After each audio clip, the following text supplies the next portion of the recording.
The Crimean Peninsula, projecting into the Black Sea from southern Ukraine, had long held strategic and symbolic importance for the region's great powers.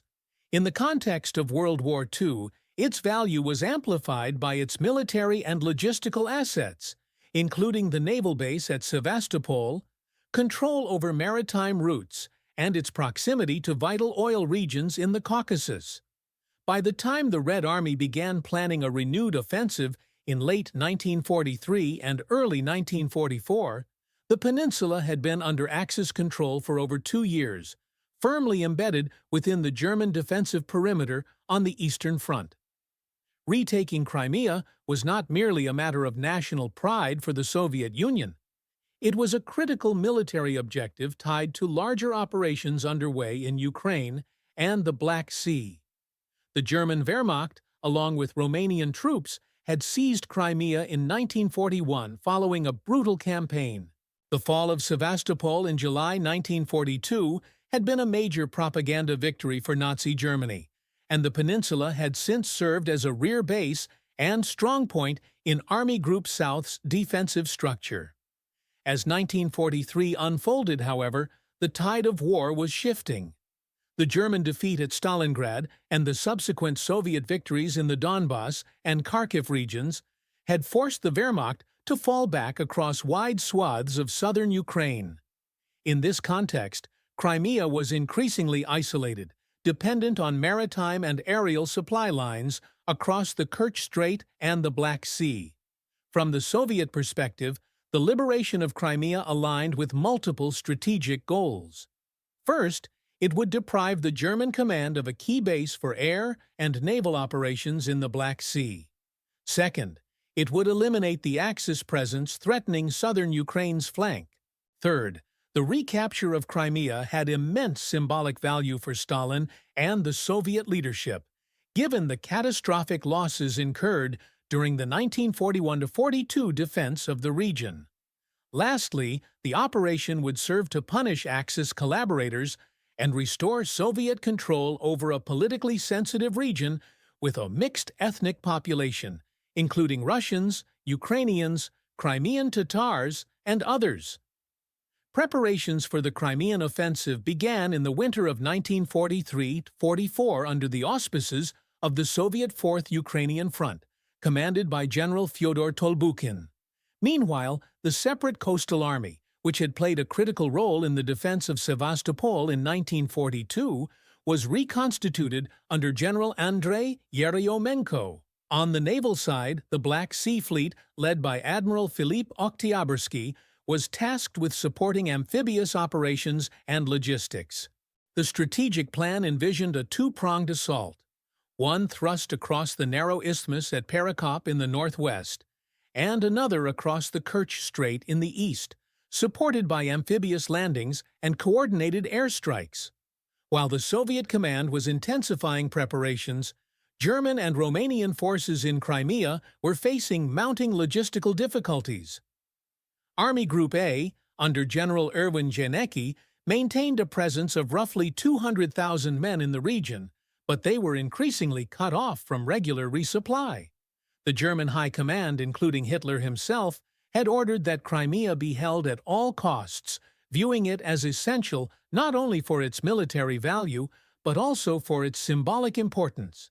This directive would later constrain German operational flexibility and prevent a timely withdrawal when the situation began to deteriorate. Adding to the pressure on the Axis defenders was the growing effectiveness of Soviet partisan activity within Crimea. These groups, often composed of local Soviet loyalists and survivors of earlier battles, disrupted supply lines, gathered intelligence, and tied down Axis forces in rear-area security operations. The presence of these irregular fighters further complicated the German defensive posture, especially in the mountainous and forested regions of the peninsula. Public sentiment within the Soviet Union also played a role in shaping the operation. Propaganda emphasized the need to avenge past losses and restore Soviet authority over Crimea. The mass deportations and executions carried out by Axis forces during the occupation, particularly targeting Jews, communists, and suspected partisans, were well publicized in Soviet media. The offensive was framed as a necessary and just campaign of liberation, aimed at reclaiming not only land, but honor. By early April 1944, the conditions were set. Soviet forces had secured key positions on the southern Dnieper front and consolidated control over southern Ukraine. With the Germans in retreat elsewhere, the Crimean offensive was poised to become the next decisive blow in the Red Army's westward march. The multi-axis strategy, involving coordinated land assaults and naval support, reflected the increasing sophistication of Soviet operational planning in the later stages of the war. The Soviet High Command, having learned from past failures, was prepared to commit significant resources to ensure the complete liberation of the peninsula. As the offensive neared, intelligence assessments on both sides painted a clear picture of what was at stake. For the Soviets, a successful operation would mark the culmination of a broader southern campaign and pave the way for advances into Romania and the Balkans. For the Germans and Romanians, holding Crimea meant buying time, preserving a key outpost, and maintaining a foothold in the Black Sea. But as the strategic situation continued to deteriorate, the gap between intention and capacity would soon become a critical factor. The stage was set for a massive multi-theater confrontation over one of the most hotly contested regions in the Soviet-German War. In early April 1944, the Soviet Crimean offensive officially commenced under the strategic direction of the 4th Ukrainian Front and the separate Coastal Army. The initial assault was launched on April 8th, focusing simultaneously on two major axes: the narrow Perekop Isthmus in the northwest and the Kerch Peninsula in the east. This dual-pronged approach was designed to divide and stretch the defending Axis forces, preventing an effective consolidation of their defenses. The attack from the north began with the 51st Army, commanded by General Yakov Kreiser, advancing south through the Perekop Isthmus. This thin strip of land, historically a key gateway into Crimea, was heavily fortified by German and Romanian defenders. Minefields, anti-tank ditches, and entrenched positions were arranged to slow the Soviet advance and inflict maximum casualties. However, the Soviet forces brought overwhelming artillery support and air superiority to bear, methodically dismantling these static defenses. Simultaneously, in the east, the separate Coastal Army under General Yeryomenko launched its assault across the narrow Kerch Strait. This phase involved amphibious landings supported by the Black Sea Fleet, as well as attacks from bridgeheads already established in the Taman Peninsula in late 1943. The Soviet Navy provided naval gunfire support, troop transport, and logistical coordination, facilitating a swift and aggressive push westward from Kerch into the heart of the Crimean Peninsula. The coordination between ground forces and naval elements was notably more efficient than in earlier Soviet operations. Air support played a decisive role from the outset, with the 8th Air Army conducting strikes against Axis supply depots, troop concentrations, and fortifications.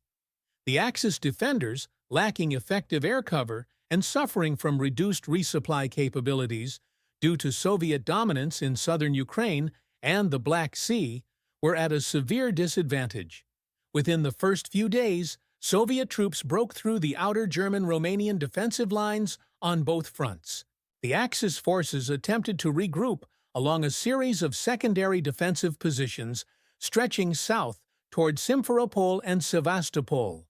But the speed of the Soviet advance outpaced their ability to mount an organized retreat. The 17th Army, composed primarily of German infantry divisions and Romanian units, fell back under increasing pressure, harassed by Soviet artillery, aviation, and partisan sabotage in their rear. A crucial element in the Soviet operational success during this opening phase was logistical planning. Supply lines were rapidly extended, often under fire, using rebuilt railways and improvised transportation networks.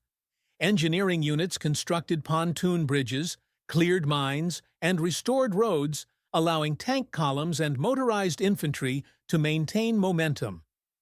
Unlike earlier Soviet campaigns hampered by supply bottlenecks, the Crimean offensive demonstrated an evolving logistical competence. On the German side, operational command was fragmented. General Janecka, in charge of the 17th Army, had previously requested permission from Hitler to withdraw from Crimea due to its exposed position and dwindling supplies.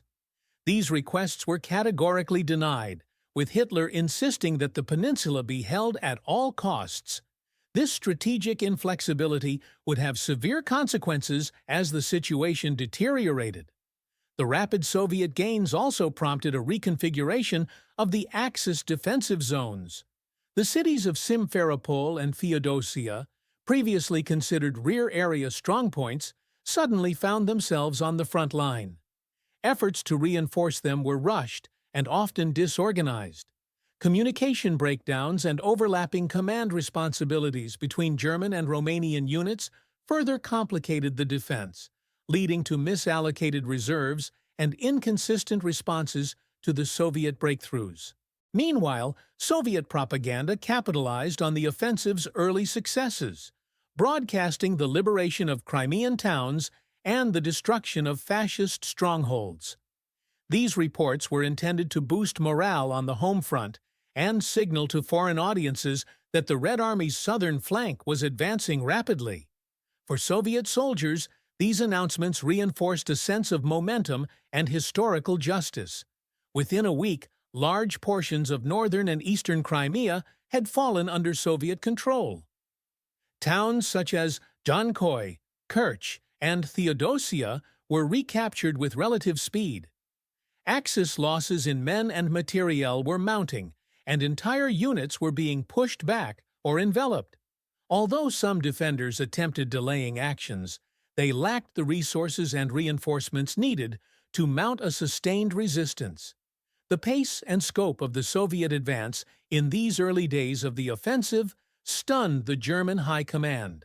Reports from the front indicated an accelerating collapse, yet orders from Berlin continued to demand an inflexible stand. The decision to forbid retreat from Crimea would soon create a catastrophic bottleneck around Sevastopol, a city already exhausted from previous battles and yet again about to become the focal point of a decisive confrontation. As April progressed, the Soviet forces prepared to consolidate their control over the central spine of the peninsula. Reinforcements were moved in, artillery was repositioned for deeper strikes, and the next stage of the offensive, pushing the remaining Axis forces into the southwestern corner of Crimea, was already being set in motion. Sevastopol, once a symbol of Axis victory, was now a target of encirclement, and its defenders were increasingly cut off from the outside world. The opening phase had achieved its goal, breaking the strategic backbone of Axis control over Crimea. Following the rapid penetration of Axis defenses in the north and east, Soviet command shifted focus toward tightening the noose around the remaining German and Romanian positions in central and southern Crimea.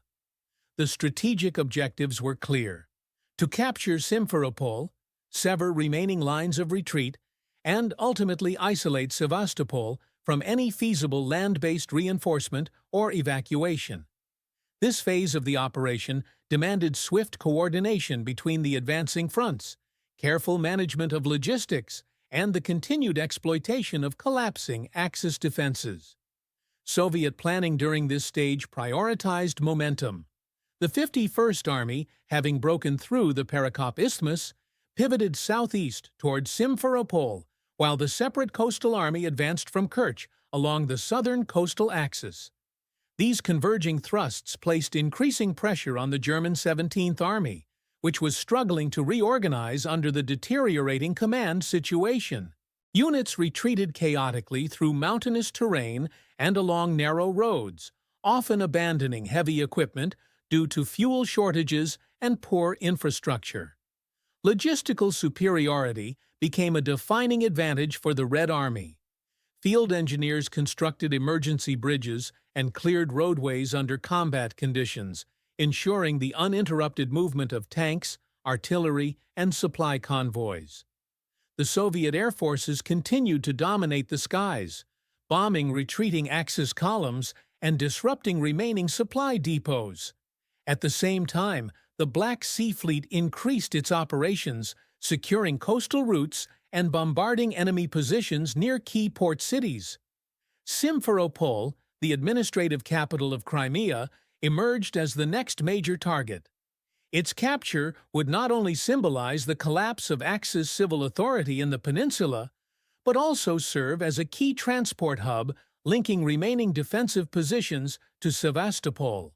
By mid-April, Soviet forces approached the city from multiple directions, launching coordinated assaults that overwhelmed German and Romanian garrisons.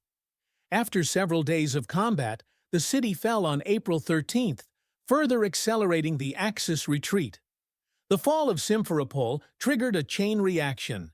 Communications between Axis command posts became increasingly sporadic, and units were forced to rely on outdated or contradictory orders. As Soviet pressure mounted, the remaining Axis forces began a disorderly withdrawal toward the mountainous southwestern region of Crimea, where the natural terrain offered limited defensive potential but fewer escape routes. Roads became choked with columns of retreating troops, civilian collaborators, and abandoned vehicles. Romanian forces, who had comprised a significant portion of the defensive garrison in Crimea, suffered particularly heavy losses during this phase. Many Romanian divisions, poorly equipped and demoralized by the Soviet advance, disintegrated under pressure. German officers often viewed their Romanian allies with skepticism, and this strained relationship further eroded command cohesion. Desertions increased, and large numbers of Romanian troops were captured or killed in rearguard skirmishes. At the same time, Soviet partisans intensified their activity behind enemy lines. Operating in coordination with regular Red Army formations, these irregular fighters sabotaged railway lines, ambushed retreating convoys, and provided real-time intelligence to Soviet commanders. Their role in disrupting Axis withdrawal routes and communications was critical in preventing a more orderly defensive regrouping in the southern mountains. Propaganda remained an active element on both sides. The Soviet leadership framed the operation as the just liberation of historic Russian land, frequently citing the previous suffering inflicted on Sevastopol and the broader Crimean population. Conversely, Nazi propaganda continued to portray Crimea as a fortress that would withstand the Soviet onslaught, emphasizing Hitler's orders to hold the peninsula at all costs.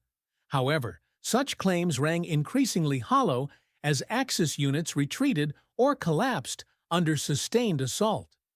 By April 16th, the remaining Axis troops were concentrated in a narrow southwestern corridor stretching from Yalta to Sevastopol.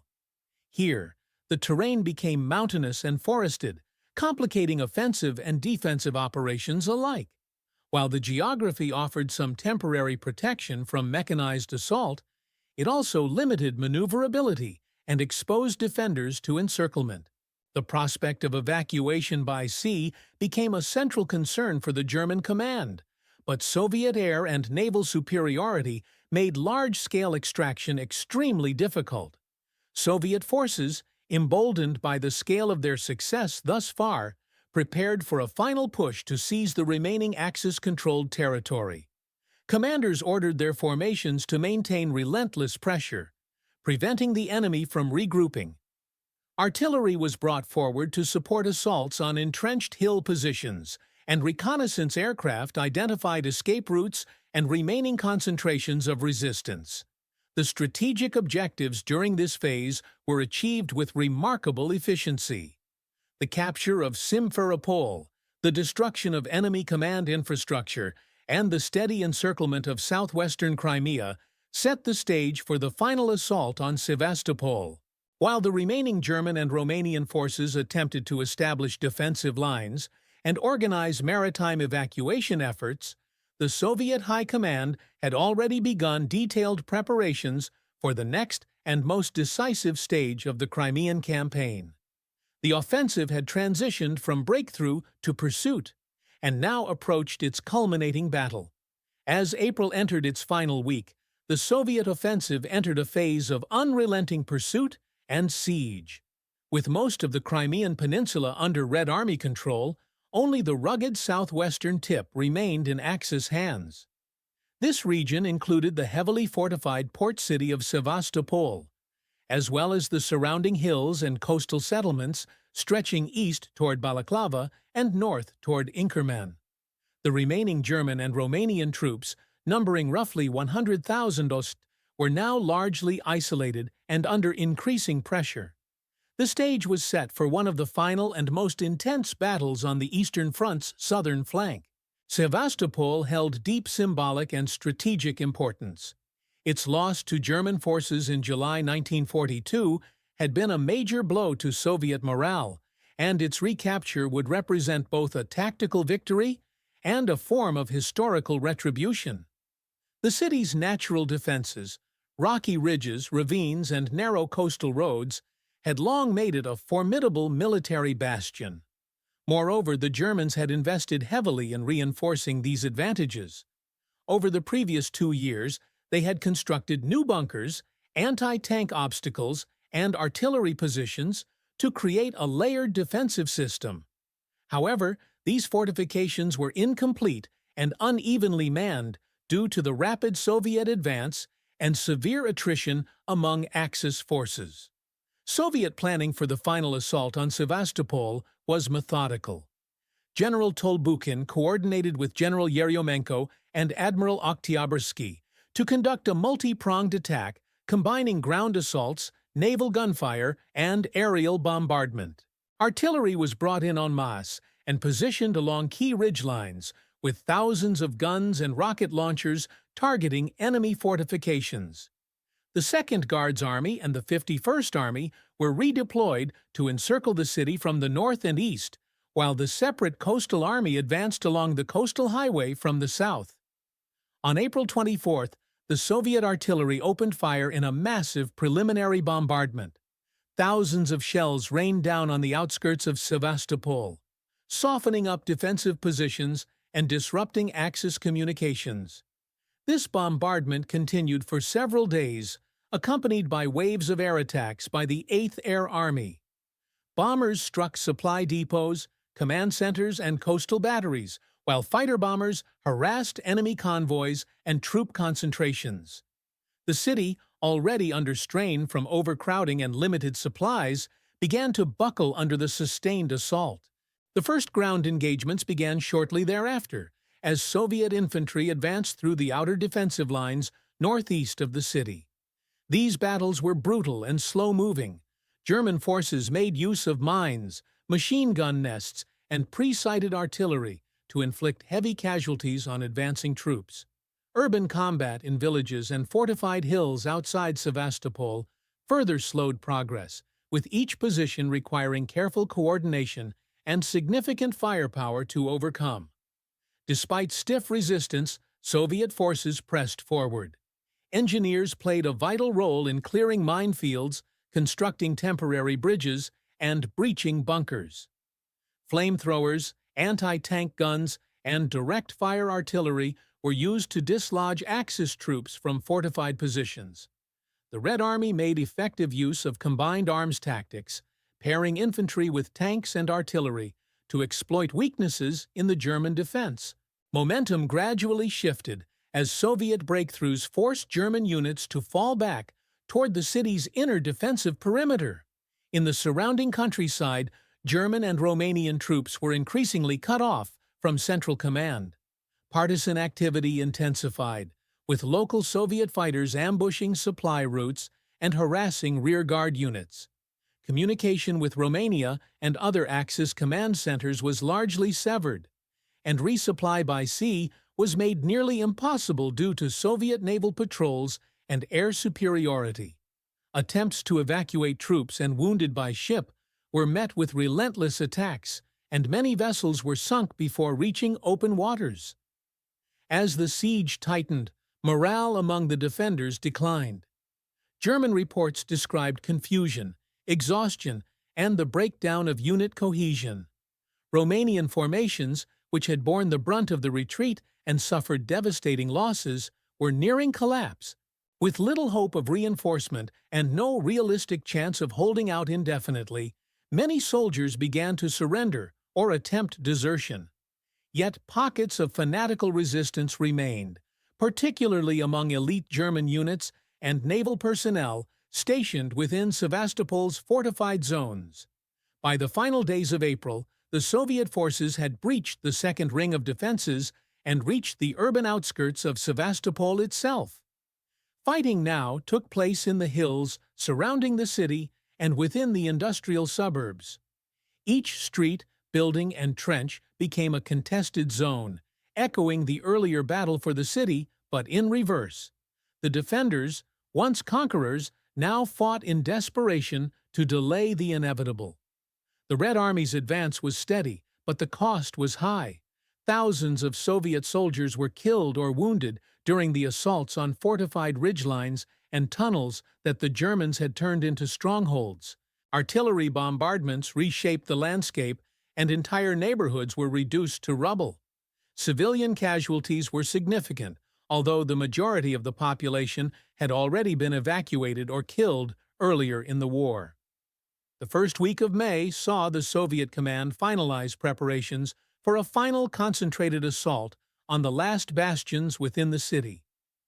Ammunition stocks were replenished, fresh units rotated in, and reconnaissance flights mapped out remaining enemy strongpoints. The German 17th Army, trapped and nearly out of options, had only two choices: a breakout attempt or a last stand. But as Soviet guns prepared for a final thunderous barrage, it was clear that the battle for Crimea was entering its climactic and most decisive moment. The first days of May 1944 marked the onset of the final and most ferocious phase of the Crimean offensive. Soviet forces, having fully encircled Sevastopol, prepared to crush the last Axis positions through coordinated, overwhelming attacks. The defenders, primarily remnants of the German 17th Army and battered Romanian divisions, were confined to a shrinking perimeter around the port and its immediate hinterlands. With no viable escape by land and evacuation by sea largely blocked, the confrontation entered a stage defined by desperation, attrition, and urban annihilation. On May 5th, the Red Army commenced a massive artillery barrage, targeting the remaining German fortifications inside Sevastopol. Thousands of guns fired continuously for hours, pulverizing bunkers, trench lines, and buildings. Simultaneously, the 8th Air Army launched saturation bombing runs, targeting known command posts, supply nodes, and concentrations of enemy troops. The defenders, many of whom were already suffering from weeks of bombardment and shortages of food and ammunition, faced a situation rapidly becoming untenable. Soviet ground forces moved in on multiple axes. The 51st Army attacked from the northeast, aiming to cut through the industrial zones and seize control of the Inkerman Heights. The separate Coastal Army advanced from the south, engaging entrenched German positions near Balaclava and pressing toward the city center along the coastal road. Assault groups, supported by tanks and sappers, took one fortified position after another in slow, bloody fighting. Cave complexes, tunnels, and subterranean bunkers, some dating back to the Tsarist and early Soviet period, provided temporary shelter for the Axis defenders, but they could not withstand the concentrated Soviet pressure for long. Despite their deteriorating condition, some German units resisted tenaciously, particularly those stationed in high-ground fortifications. These points had been heavily reinforced during the German occupation, and now served as centers of stiff resistance. The Soviets often had to clear them block by block, with engineers deploying explosives, flamethrowers, and close-quarters assault tactics to dislodge defenders. Terrain played a complex role. Rocky ridges, collapsed tunnels, and sheer cliffs made maneuvering difficult, but the Soviet advance adapted through infantry-focused, attritional assaults. Romanian troops, meanwhile, continued to bear heavy losses. Their units, less well-equipped and lacking in both morale and cohesive leadership, began surrendering en masse or retreating into isolated pockets. Reports from Soviet field commanders described scenes of disorganized flight, abandoned equipment, and prisoners offering no resistance. German officers increasingly regarded their Romanian allies as unreliable, further fracturing the Axis chain of command and communication. The humanitarian situation inside Sevastopol worsened rapidly. The city, already reduced to a military stronghold, was now a ruin. Civilian infrastructure had long since collapsed, and thousands of non-combatants remained trapped between the lines. Food and water were scarce, and Soviet bombardment left few structures intact. Medical services among Axis forces had broken down, with field hospitals overwhelmed or destroyed. Wounded soldiers lay untreated, and the dead were buried hastily, if at all. As May 7th approached, Soviet forces made their final push into the heart of the city. The Second Guards Army, brought forward for the decisive assault, breached the last major defense lines. Combat moved into the devastated inner city. Fighting occurred inside factories, harbor warehouses, and former government buildings. Soviet tanks roamed the shattered streets while infantry squads cleared resistance house by house. German attempts at counterattacks were limited and quickly crushed by concentrated firepower. The Axis position was collapsing, but Hitler's directives remained inflexible. General Janicki, still commanding the 17th Army, had again requested permission to withdraw or surrender, but the German High Command refused to authorize any such move. As a result, evacuation was attempted in defiance of official orders, primarily organized by lower-ranking officers and naval personnel. Using small craft and torpedo boats, limited numbers of soldiers were extracted under the cover of night. However, Soviet aircraft and patrol boats intercepted many of these operations. Several German evacuation ships were sunk in the bay, their decks crowded with wounded and fleeing personnel.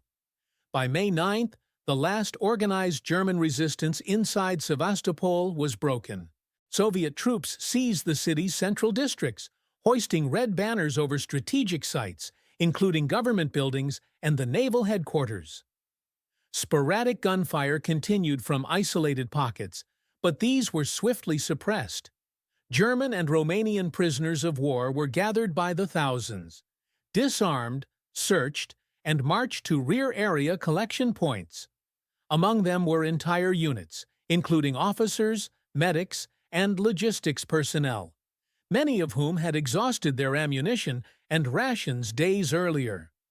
The destruction of Sevastopol was immense. Vast sections of the city were leveled, the harbor littered with sunken ships and scorched wreckage.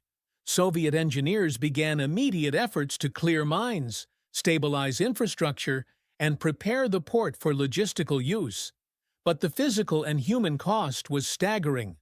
Both sides had suffered heavy casualties. Tens of thousands of soldiers were dead, wounded, or missing. Many would remain unaccounted for, their fates buried under collapsed bunkers and unmarked graves. As the guns finally fell silent, Soviet High Command declared the liberation of Crimea complete. Stalin issued public commendations to Tolbukin, Yeryomenko, and their respective armies. Newspapers across the USSR carried triumphant headlines. Sevastopol, once lost in humiliation, was again under Soviet control. The German 17th Army had ceased to exist as a coherent force. What remained of it was scattered, broken, and taken captive. With Crimea secured, the strategic southern flank of the Eastern Front was stabilized. The Red Army could now focus its efforts on the advance into Romania and the Balkans. But the scars of the battle, on the land, on the people, and in the memories of those who survived, would remain long after the final shots were fired. With the fall of Sevastopol on May 9, 1944, the Crimean offensive reached its military conclusion. However, the aftermath of the campaign extended beyond the battlefield. The region lay in ruins, its infrastructure crippled, its population deeply scarred, and the remnants of Axis occupation freshly exposed. The Soviet Union now faced the dual challenge of restoring control over a devastated territory and dealing with the political, social, and humanitarian consequences of its reoccupation. The immediate aftermath of the offensive was marked by a series of organized Soviet actions aimed at re-establishing authority and eliminating any residual threats. NKVD units entered the peninsula alongside frontline troops, tasked with restoring order, conducting mass arrests, and identifying collaborators. Lists had already been prepared, and rapid purges followed. Individuals accused of aiding the Germans, whether through forced collaboration, administrative roles, or denunciations, were detained en masse. In many cases, evidence was circumstantial or non-existent. Military tribunals operated swiftly, and executions were not uncommon. Entire communities were placed under suspicion, especially those with complex ethnic identities or histories of perceived disloyalty. One of the most far-reaching and controversial measures taken in the weeks following the campaign was the decision to deport the entire Crimean Tatar population. On May 18, 1944, under orders from Stalin and executed by the NKVD, over 190,000 Crimean Tatars, men, women, and children, were rounded up and forcibly deported to Central Asia, primarily Uzbekistan. The official justification cited widespread collaboration with German occupation forces. While some Tatars had served in auxiliary units under the Wehrmacht, the majority had no direct involvement. The deportation, conducted in a matter of days, was brutal. Families were given little time to prepare, packed into overcrowded cattle cars, and transported thousands of kilometers with inadequate food, water, or medical care. Tens of thousands died en route or shortly after arrival from disease, exposure, or starvation. This act of collective punishment had long-term demographic and political consequences for Crimea. The deportation effectively erased the Crimean Tatars from their ancestral homeland for decades, and their return would not begin until the final years of the Soviet Union. The operation was part of a broader Soviet pattern of forced population transfers during and after the war, targeting ethnic groups deemed politically unreliable. Similar fates had befallen the Chechens, Ingush, and other minorities. In the case of Crimea, this policy contributed to the consolidation of ethnic Russian and Ukrainian populations, altering the region's composition and identity. Simultaneously, the reconstruction of Sevastopol and other major urban centers commenced under direct state control. Soviet engineers, military construction battalions, and civilian labor brigades were mobilized to clear debris, restore transport lines, and rebuild essential facilities. The naval base at Sevastopol, a cornerstone of Soviet military power in the Black Sea, received particular attention. Repairing the harbor, dry docks, and coastal batteries became a top priority. Minesweepers scoured the bay, removing sunken ships and unexploded ordnance. Over time, new barracks, warehouses, and communications infrastructure were constructed, signaling the re-emergence of the Black Sea Fleet as a major regional force. The Axis losses during the campaign were devastating. Estimates suggest that of the roughly 200,000 German and Romanian troops stationed in Crimea at the beginning of 1944, fewer than 60,000 managed to escape by sea. The remainder were killed, wounded, or taken prisoner. The German 17th Army had effectively ceased to exist. Romanian military prestige suffered a severe blow, contributing to the eventual collapse of its alliance with Nazi Germany later that year. The loss of Crimea also eliminated a critical staging area for Axis operations in the Black Sea and exposed Romania's southern flank to imminent Soviet invasion. The Soviet victory in Crimea resonated far beyond the peninsula. It marked the culmination of a series of offensives across Ukraine and the Southern Front, confirming the strategic reversal of fortunes initiated in 1943. For Soviet High Command, the operation demonstrated growing operational maturity. Combined arms coordination, effective logistics, and sustained offensive momentum. It also reinforced Stalin's narrative of a unified Soviet people reclaiming their rightful territory from fascist invaders, a theme heavily emphasized in state propaganda and wartime media. However, the price was steep. Soviet casualties in the Crimean offensive, killed, wounded, and missing, were significant, numbering in the tens of thousands. The destruction of towns, infrastructure, and agricultural zones imposed long-term economic burdens. Survivors, both soldiers and civilians, carried the psychological toll of siege warfare, forced displacement, and prolonged deprivation. Rebuilding Crimea would take years, and even then, scars remained in the form of depopulated villages, mass graves, and broken communities. The political message accompanying the victory was unambiguous. Crimea was Soviet, its liberation absolute, and its future to be shaped exclusively by Soviet authority. Commemoration began immediately. Medals were awarded, battle honors bestowed, and stories of heroism disseminated across newspapers and radio broadcasts. Sevastopol was soon declared a hero city, joining a growing pantheon of symbolic victories intended to bolster Soviet morale and demonstrate national resilience. In the broader context of the Eastern Front, the fall of Crimea served as a signal of the Red Army's ability to not only counterattack, but to annihilate entrenched Axis formations and reclaim complex, fortified territories. With the peninsula secured, Soviet strategic planners turned their attention westward, to the Carpathians, the Balkans, and eventually into Central Europe. But in Crimea, the Red Army had not just defeated an army. It had reshaped a region, imposed a new political order, and issued a warning to any remaining territories under Axis control. The Soviet counteroffensive was now unstoppable.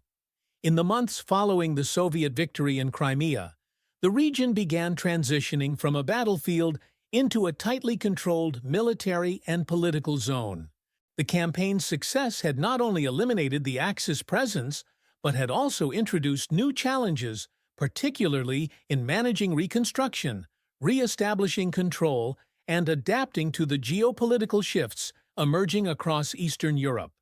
This phase, marked by resistance, adaptation, and systemic transformation, revealed the complexities of post-liberation Soviet strategy and the burdens placed upon both military and civilian populations. One of the key features of the post-offensive period was the complete militarization of the peninsula. Although the combat operations had ceased, the Red Army remained deeply entrenched in the region. Military infrastructure was rapidly expanded. Airfields were repaired and extended to accommodate long-range bombers, while radar stations and observation posts were installed along the coasts. The Soviet Navy transformed Sevastopol into a central hub for operations in the Black Sea, and coastal defense systems were rebuilt with greater complexity than before the war. Anti-aircraft positions, submarine facilities, and naval logistics depots all reflected the priority given to Crimea in the USSR's post-war strategic calculus. At the same time, local governance in Crimea was subsumed under a framework of political purges, population control, and ideological reprogramming. The NKVD and other Soviet security organs maintained a permanent presence across the peninsula, targeting not only suspected collaborators, but also any individuals deemed politically unreliable.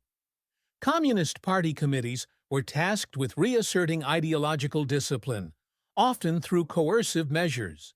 Loyalty campaigns were initiated in schools, workplaces, and agricultural collectives, accompanied by mass indoctrination programs designed to suppress dissent and cultivate Soviet patriotism. Agricultural and economic adaptation proved especially difficult. Much of Crimea's farmland had been abandoned or destroyed during the campaign, and irrigation systems, machinery, and transportation networks were heavily damaged. The forced deportation of Crimean Tatars had also stripped the region of a significant portion of its skilled rural labor force. To compensate, the state organized waves of internal migrants, primarily ethnic Russians and Ukrainians, who were resettled into depopulated villages. These settlers, often war veterans or displaced persons from other destroyed areas, arrived with little knowledge of the terrain or farming techniques suited to the Crimean climate. Productivity remained low, and food shortages persisted into the late 1940s. Meanwhile, partisan activity, once celebrated as a symbol of Soviet resistance, became a new source of suspicion. Some irregular fighters who had operated behind enemy lines during the occupation now found themselves under scrutiny. The same state that had armed and praised them during wartime viewed them in peacetime as potential threats to centralized control. In some cases, partisans were arrested or marginalized for failing to fully conform to post-war ideological expectations. This paradox underscored the shift from total war to totalitarian reconstruction, where even wartime heroism could be reinterpreted as political deviance. Innovation and improvisation were critical in the region's recovery.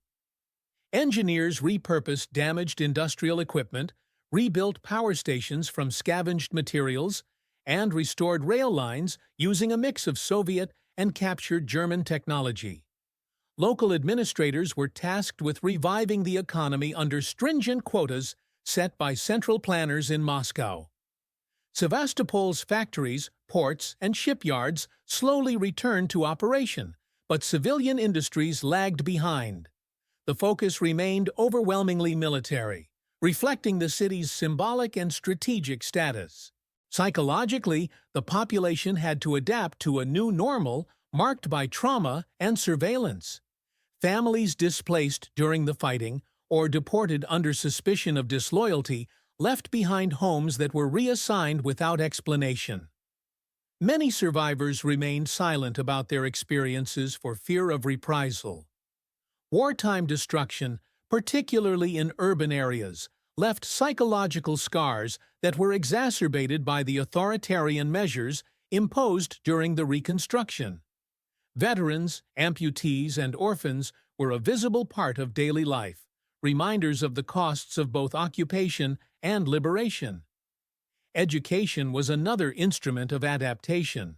Schools were reopened with revised curricula focused on Soviet wartime heroism, ideological loyalty, and the denouncement of fascism and nationalism. New monuments were erected, and civic rituals were introduced to anchor public memory to the Soviet version of history. In Crimea, these efforts took on an additional layer: the deliberate erasure of pre-Soviet and non-Soviet cultural identities. Libraries were purged of foreign or counter-revolutionary texts, and museums shifted their narratives to glorify Red Army victories while minimizing local histories or minority contributions. As the Red Army redeployed westward for operations in Romania, Hungary, and eventually Germany, Crimea remained under a shadow of heightened security and political control. Naval units stationed in Sevastopol played a growing role in projecting Soviet power in the Black Sea and Mediterranean, while the port itself became a testbed for integrating new weapons and technologies. Throughout this period, the region operated less like a civilian province and more like a strategic garrison, a heavily fortified outpost of the Soviet military-industrial complex. Thus, the post-offensive transformation of Crimea was shaped not only by the immediate necessities of rebuilding, but by the long-term imperatives of Soviet control. The region became a showcase of how the USSR handled territories reclaimed from Axis occupation, through militarization, political purification, ideological standardization, and engineered demographic change. For the broader war effort, Crimea was now secure, but for its inhabitants, the process of adapting to this new reality was only beginning. The turning point in the Crimean campaign, in both a military and symbolic sense, was the moment when the Axis position shifted irreversibly from tenuous defense to inevitable collapse. While the initial breakthroughs at Perekop and Kerch had been operationally decisive, it was the rapid fall of Simferopol and the encirclement of Sevastopol that transformed the Axis defense into a strategic failure. This turning point was not marked by a single battle, but by the cumulative disintegration of command, the paralysis of German strategic mobility, and the failure of the Axis to adapt to the Soviet tempo of operations. By mid-April 1944, the Axis forces on the peninsula found themselves facing converging Soviet fronts, increasingly isolated from mainland support. The Soviet General Staff had successfully prevented any breakout by cutting the narrow land routes and dominating the Black Sea and airspace, leaving only a precarious naval corridor for German and Romanian withdrawal. With each successive Soviet victory, Jankoy, Feodosia, Simferopol, the Axis forces were compressed further into a coastal redoubt, and logistical realities overran even the most desperate tactical planning. Critical to the Axis collapse was the breakdown of centralized command. General Erwin Jaenecke, commander of the 17th Army, recognized early that Crimea was no longer defensible. He repeatedly requested permission to evacuate, citing unsustainable losses and the strategic impossibility of holding the peninsula. Hitler, however, refused all such requests, issuing the familiar directive to stand and fight. This rigid adherence to ideological warfare over operational pragmatism fatally undermined the Axis position. It forced Jaenecke into a reactive posture, where troop movements, defensive allocations, and evacuation planning were delayed or rendered ineffective. As the Soviet forces executed envelopments toward Sevastopol, German and Romanian units suffered from collapsing morale and increasing fragmentation. Romanian divisions, facing catastrophic casualties and poor equipment, lost combat effectiveness early in the final phase. German units, though better trained and equipped, were overextended and unable to counter the multi-directional Soviet pressure. As the front lines bent inward, units were cut off and forced to fight in isolation, relying on dwindling supplies and increasingly sporadic communication with higher command. The Kerch-Eltigen landing operations of late 1943 had already demonstrated Soviet amphibious and air-naval coordination. These capabilities were now fully matured and devastatingly effective. Soviet naval aviation relentlessly attacked retreating Axis formations and supply vessels, while ground attack aircraft struck fortified positions ahead of infantry advances. The Axis defensive belts, hastily reorganized after the retreat from the north, were breached repeatedly through combined arms assaults. Soviet artillery superiority played a central role, with entire sections of German lines collapsing under the sheer weight of coordinated fire.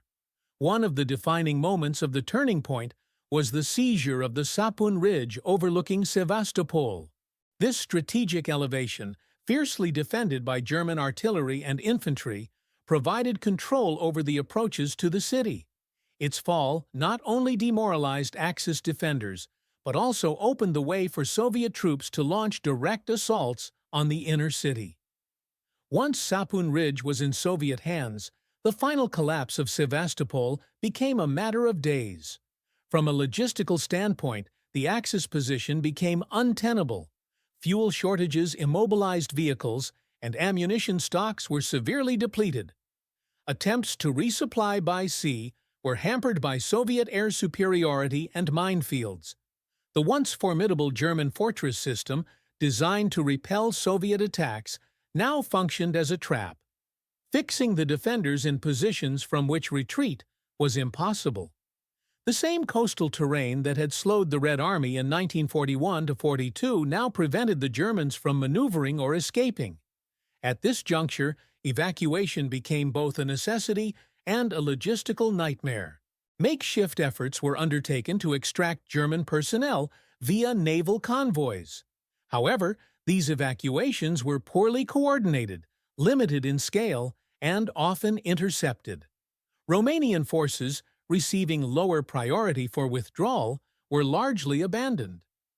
By the time Soviet troops began street fighting in Sevastopol, Axis evacuation capacity had all but ceased.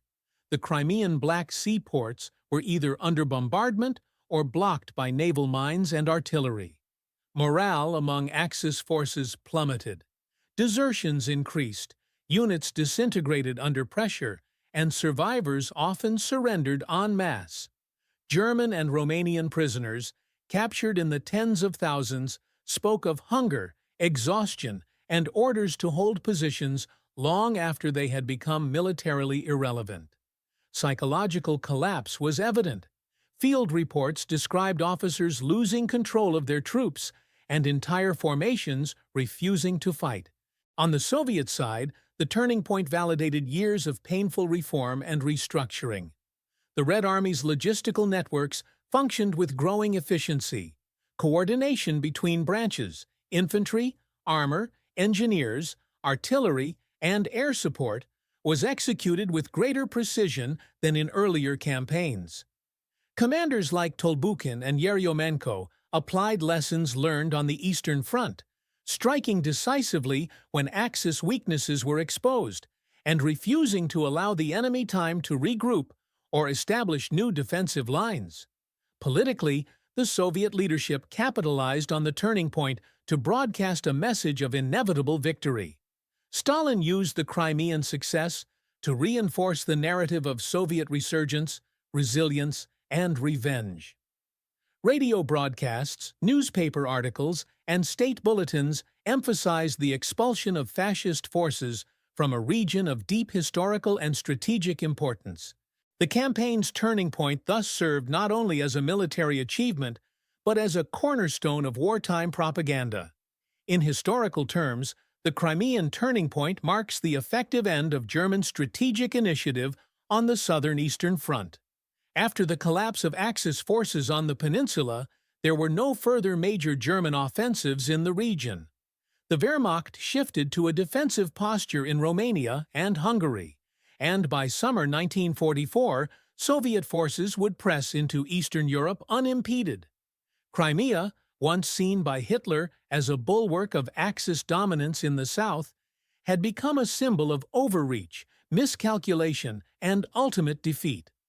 The end of active combat in Crimea brought with it the difficult tasks of withdrawal, occupation, and retribution. As Soviet troops completed their sweep through the peninsula in May 1944, the German and Romanian military presence disintegrated into surrender, destruction, and chaotic flight.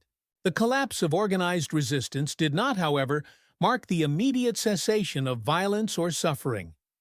The final phase of the Crimean offensive was shaped by the consequences of occupation: forced removals, humanitarian breakdown, reprisals, and the grim realities of war's aftermath. The retreat of Axis forces had been marked by haste, confusion, and catastrophic losses. By the time Sevastopol fell, most attempts at evacuation had failed. While several thousand German personnel were able to escape by sea, the overwhelming majority, alongside tens of thousands of Romanian soldiers, were left behind. Captured Axis troops were immediately processed by Soviet forces. Many were marched through the ruins of cities they had occupied, a deliberate act of symbolic reversal. Interrogations were swift, and those identified as members of SS units, local collaborators, or officers commanding occupation zones were separated for harsher treatment. Romanian prisoners were treated with marginally less severity, but their role in the occupation ensured that few avoided lengthy internment or death. Civilians caught in the conflict's path also suffered devastating consequences. The population of Crimea had already endured 2.5 years of Axis occupation, which brought forced labor, deportations, and mass executions, particularly of Jews, communists, and suspected partisans. As Soviet forces reoccupied towns and cities, evidence of these crimes emerged. The NKVD and Soviet military prosecutors documented mass graves, destroyed synagogues, and the testimonies of survivors. These findings fueled state propaganda and justified harsh measures against those deemed complicit, even in indirect ways. The Soviet leadership viewed Crimea not merely as liberated territory, but as a region requiring ideological purification and demographic restructuring. In this context, one of the most infamous post-campaign actions was the deportation of the Crimean Tatars. On May 18th, just days after the final battles, the NKVD launched Operation Surgun, a sweeping campaign to forcibly remove the entire Crimean Tatar population from the peninsula.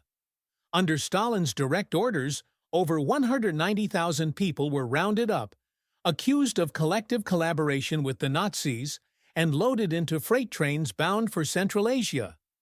The logistics of the operation were executed with military precision.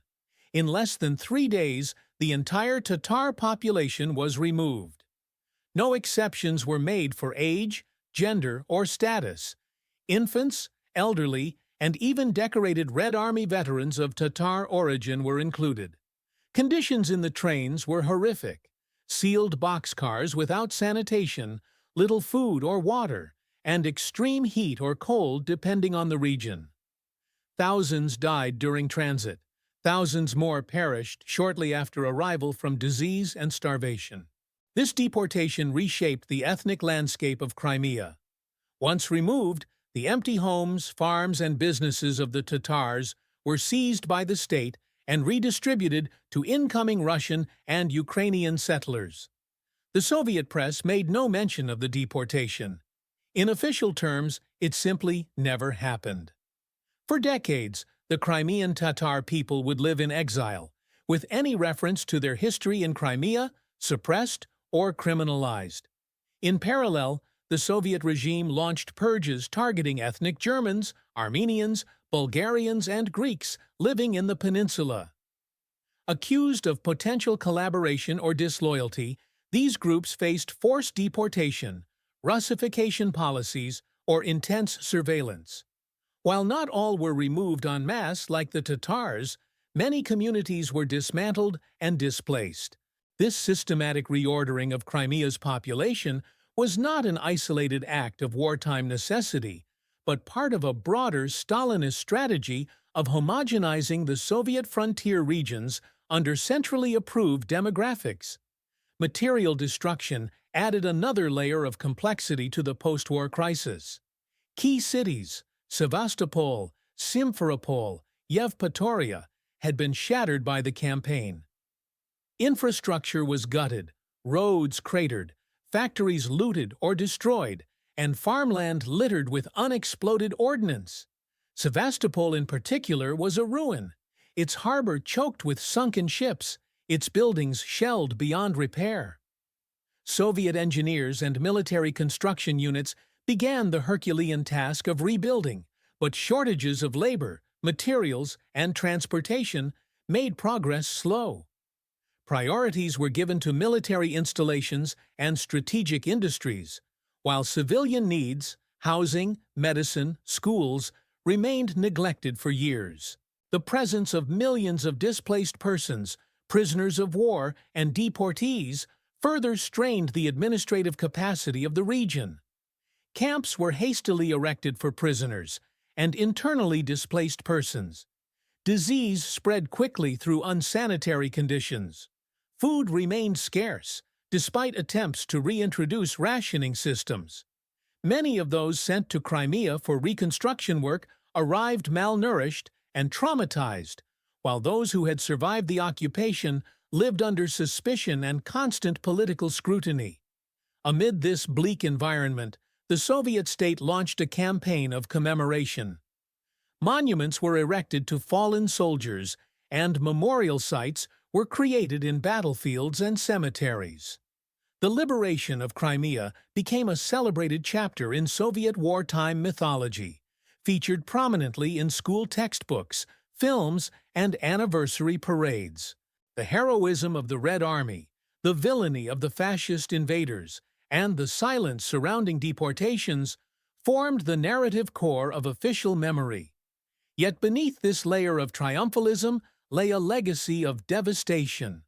Entire communities had been erased. Trust between ethnic groups had been destroyed.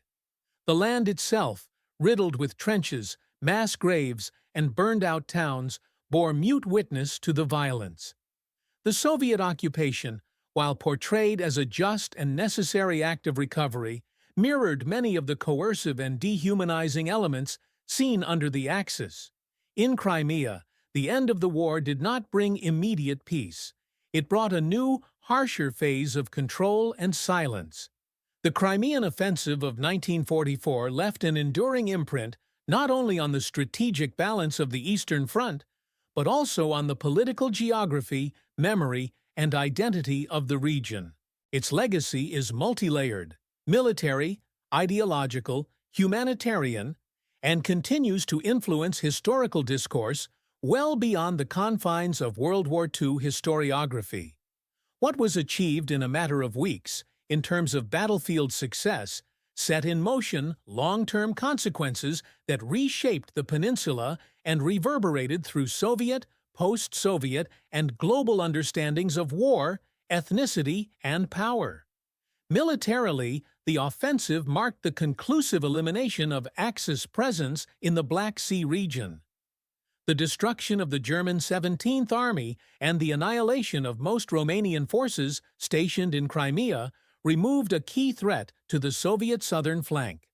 It opened the door to subsequent Soviet operations into Romania and the Balkans, facilitating the rapid collapse of German-aligned regimes in southeastern Europe.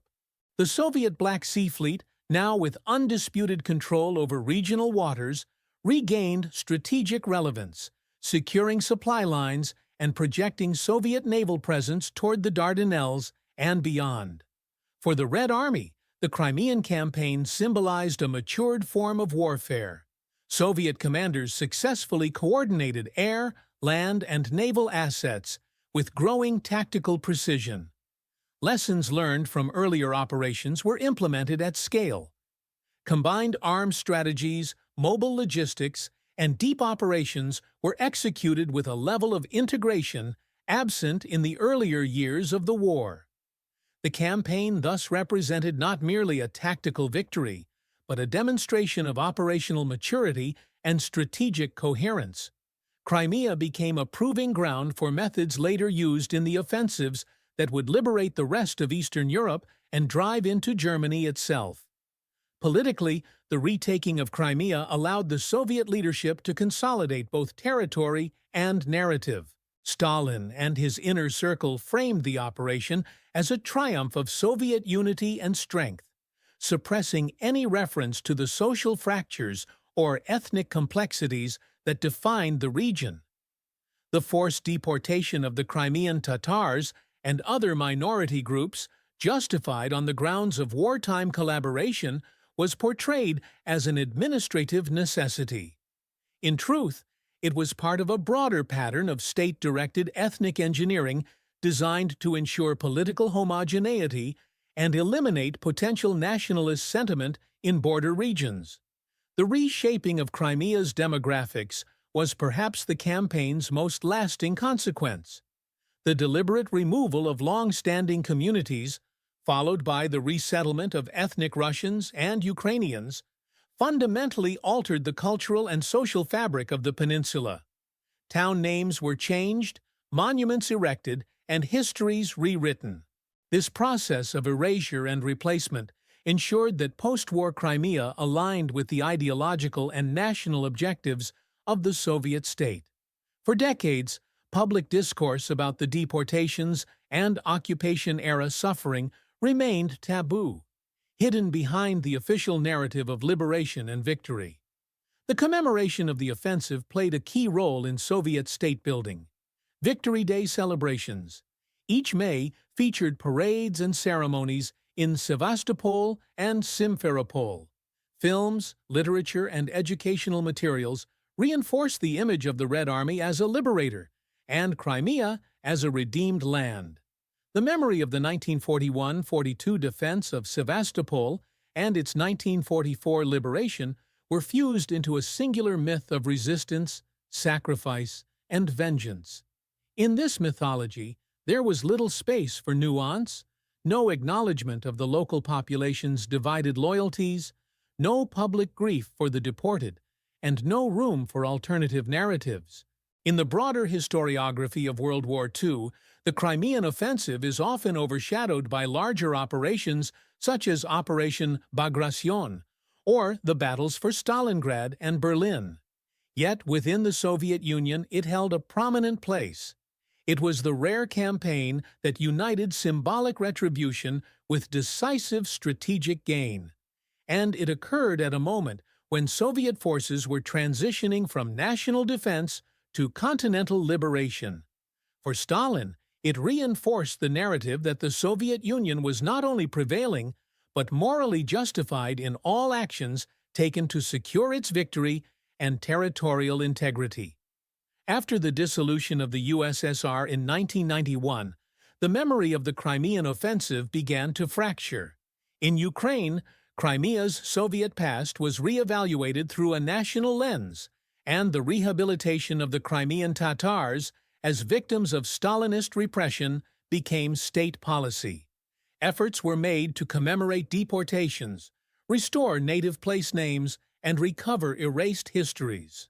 Conversely, in the Russian Federation, the 1944 campaign continued to be framed as a patriotic triumph. Sevastopol remained a symbol of Russian naval glory and wartime resilience, a legacy later invoked during geopolitical conflicts over the peninsula's status in the 21st century. Today, the Crimean offensive occupies a complex space in public memory and historical scholarship. It stands as a powerful case study in how military victory can intersect with human tragedy, how narratives of liberation can mask acts of repression, and how strategic success can be accompanied by enduring wounds. The Soviet forces who stormed Sapun Ridge, crossed the Kerch Strait, and marched through ruined cities did so with courage and discipline. Yet the consequences of their advance, both intended and incidental, cannot be understood solely through the lens of battlefield accomplishment. The story of the Crimean offensive is not merely one of military operations, but of what happens after the gunfire ceases, when borders are redrawn, peoples are displaced, and memory becomes a battleground as charged as any fought over with tanks and artillery.